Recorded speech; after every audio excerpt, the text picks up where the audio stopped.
Phil and Sam, welcome to the Desert Vipers. Both of you have come from SA20. Phil, you've come from the Pretoria Capitals. Sam, you've come from MI Cape Town. How did your moves to the Vipers come about? Phil, first of all. Crowe, obviously one of the coaches here, gave me a text and asked if I was available. And then from there it was done pretty quickly. Obviously keen to play some cricket, so got over here as quick as I could. What about you, Sam? Yeah, pretty similar. I guess myself and Salty, our teams in South Africa didn't do the best. We unfortunately got knocked out before the semi-finals. But once we're out, Moods got in touch, a guy I know really well. And yeah, I thought it was a no-brainer to come to a setup that obviously I know quite a few people here as well. Phil, you kept wicket in the SA20 and you did so during England's T20I tour of the West Indies in December. Have you been told about your role in this tournament? Do you expect to keep?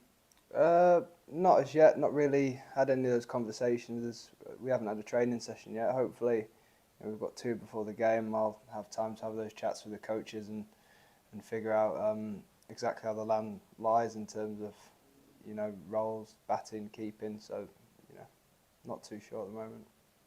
What about your experience of UAE conditions? Sam, I think you missed the T20 World Cup in 2021 when it was here through injury. What experience do you have of these conditions, if I can start with you, Sam? A fair bit. During COVID, I played quite a lot of the IPL here with Chennai.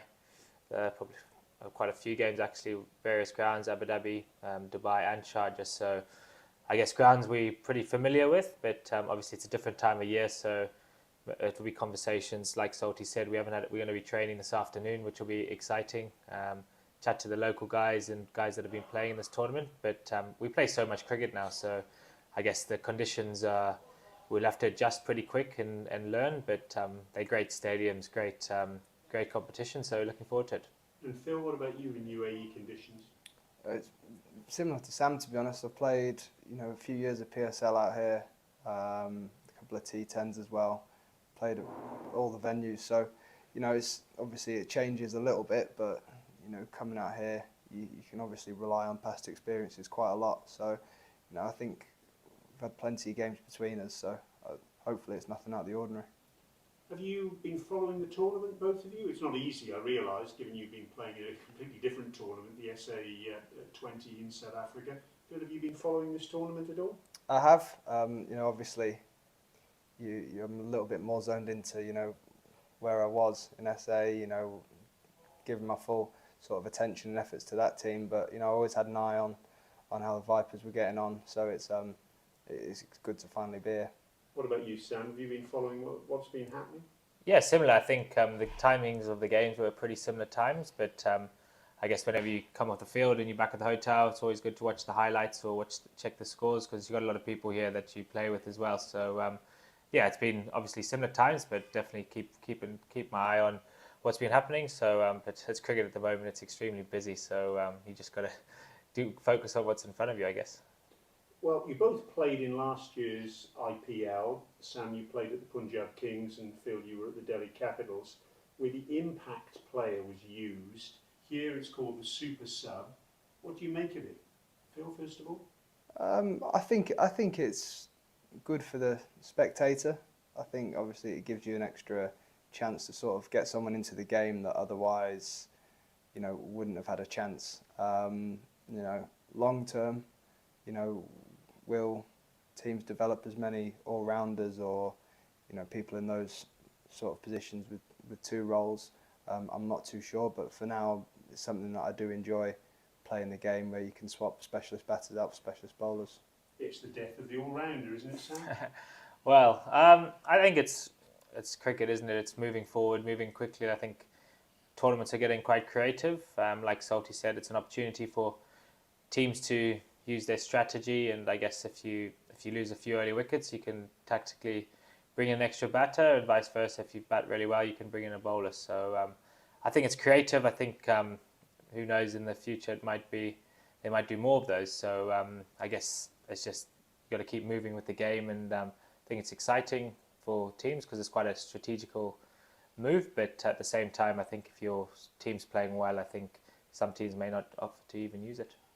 Sam, your brother Tom was a key part of the Vipers squad in season 1 of the DP World ILT20 in the drive to the final. Tom's not here this time through injury. What can you tell us about his situation at the moment? Yeah, he's going as well as he can. I think obviously he's gutted not to be here. He was actually someone I spoke to about coming here. He obviously said great things about the franchise. So he's recovering well. He obviously left the Big Bash early to sort out his injury, but speak to him regularly, and he's recovering well. So fingers crossed he'll be back on the park soon.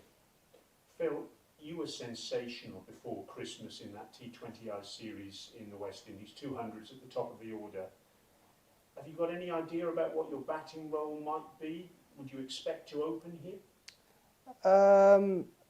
I'd imagine it would be top order, whether that's opening or whether that's 3. I'd imagine it would be somewhere around there. But again, anywhere I can do a job for the team, I'm happy to do it. I've batted middle order in the past, so I suppose we'll have to wait and see. Well, you opened the innings in the T20 final against Pakistan in Australia in 2022 with Alex Hales. You looking forward to the possibility of batting with him again? It's funny you said. I've just tried to think back. I wasn't sure if I did open or bat 3. Did I bat 3? Can you remember? I remember you would bat 3 in the semi-final, and of course you didn't. Yeah, that's right, and never got in. Yeah. No, in fact, I reckon I did bat 3. Were you looking forward to the prospect of batting with Alex? Yeah, absolutely. Yeah, it's not something I've done a lot of. We've not really played on the same team too much, apart from for England. So, he's a good partner to bat with. He's not too intense. He sees the light side of things. So, hopefully, if that is a partnership, that'll go well for us. And he'll probably get you on the golf course as well, I would imagine. Oh, I can't see it. I can't see it. He takes it a bit too seriously for me. Sam, what about death bowling? Because that's one of your fortes, I guess. Would you be up for that? Yeah, of course. Like Salty said, I think the roles will become a lot clearer this afternoon, I guess. But having seen the bowling group here at the Vipers during the tournament, it's actually been a pretty special group to watch. I think that first couple of games when you had like Shaheen was over and all these boys that were here that you don't usually see playing much franchise cricket. I thought the bowling lineup was special, and obviously the guys that are still here. There's obviously a few England teammates with Woody and Tamal here as well. So that's exciting. And then obviously other players that I haven't played with before. So whatever role you get given, I'll be more than willing to try and take it on. So I'm very excited to be a part of that bowling group because it's an exciting group. And another left armour. Yeah. It's quite incredible the way Tom Moody and James Foster have assembled you, isn't it? Because in addition to you, Mohammed Amir, Shelvin Cottrell, Tamal Mills, Luke Wood, you've mentioned. Is there something special about being a left armour in the shortest form of the game?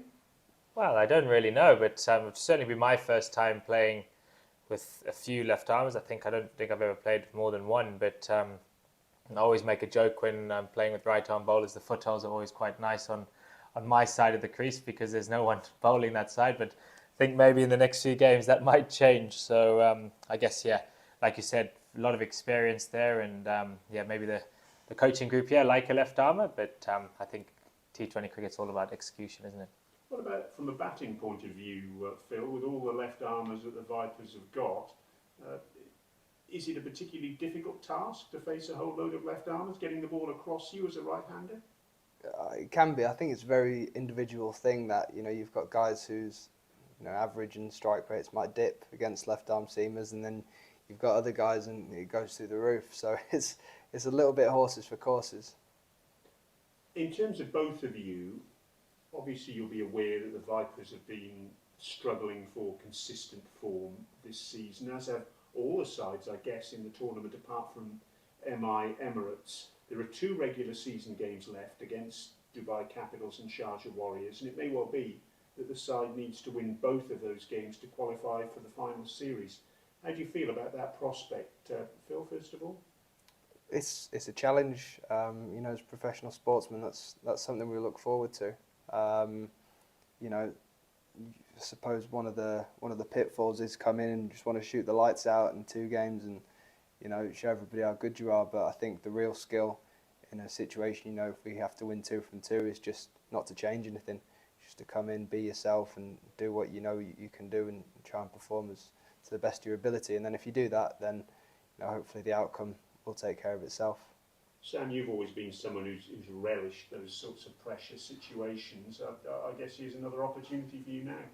Yeah, exactly. I think that was part of why I found it quite exciting to come to the Vipers. I think the situation, having looked at the table, I think chatting to Moods, chatting to Fozzie, we want to win 2, of course, but I think the worst part is looking at the table sometimes. I think you just got to focus on our first game on Friday, and then, like Salty said, we obviously want to come in and make an impact straight away, but we won't put pressure on ourselves. It's about maybe just getting into the tournament and filling those gaps that hopefully the team needed. And yeah, fingers crossed we sit here in a 3 or 4 days' time, having qualified for the knockouts. But yeah, I think it's exciting. We love to play in group games that have got a lot more on it. So fingers crossed we start with a win.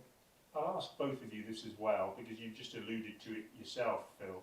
How difficult or how easy is it to parachute in at this stage of a tournament, to get the culture of a squad, to find your feet in different conditions than those you've been playing in? Do you think you'll be able to make that transition easily? Obviously, you both played for multiple teams on the T20 circuit over the years. I think that the way the schedule's going, you know, I know a couple of guys have flown in from the SA League and had to play straight away. You know, I think we're quite lucky schedule-wise that we've got 2 training sessions before our first game, so we've got the chance to sort of get ready. I can imagine it's a little bit more of a challenge when you've got to come in from somewhere else, slightly underprepared in the conditions. I can understand that'd be pretty tough, but I think we're quite lucky with where we're at the moment. But it's all based around the schedule. You know, the schedule's getting tougher and tougher as a player to sort of manage a year and manage your own performance at times. So, you know, I think we're very lucky we've got the 2 training days before we have to go out there.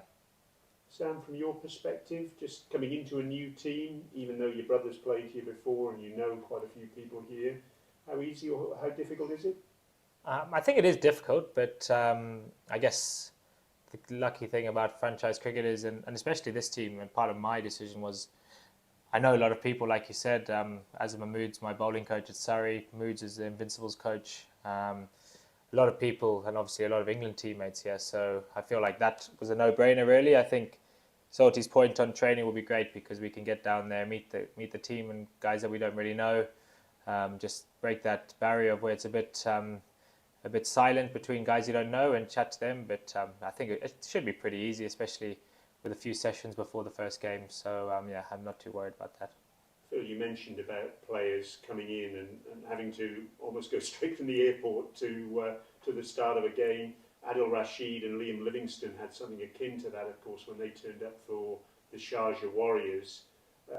Is it an advantage or a disadvantage from your perspective to be facing people that you know very well? You've played England cricket with, you've played around the world with and against. Is that a plus or a negative? I think it can be a bit of both. You know, obviously when you're playing against lads you've played for England with and play for your counties and even in the 100 with, you know, I feel like you know what they're going to go to under pressure a lot better than, you know, maybe lads that you haven't played alongside. Then again, they can always bluff you. They can always do something completely different because they know what you're lining up for. So I don't think it's any easier or harder. I think it just changes the cat and mouse ever so slightly. Do you enjoy that sort of stuff, Sam? Yeah, I think Salty nailed it. I think it can go both ways. There's days where you get one over your teammate and you can brag about it, but the next game he'll have your badge. So I guess it can go both ways, but I think it's whoever handles the fun emotion side of it and doesn't get carried away will be the one who wins that battle. But I think that's the great thing about it. There's so many opportunities about going out there, and we know these next couple of games there'll be a lot of guys who know us, and we know them. So I guess it's just crunch time and whoever performs the best.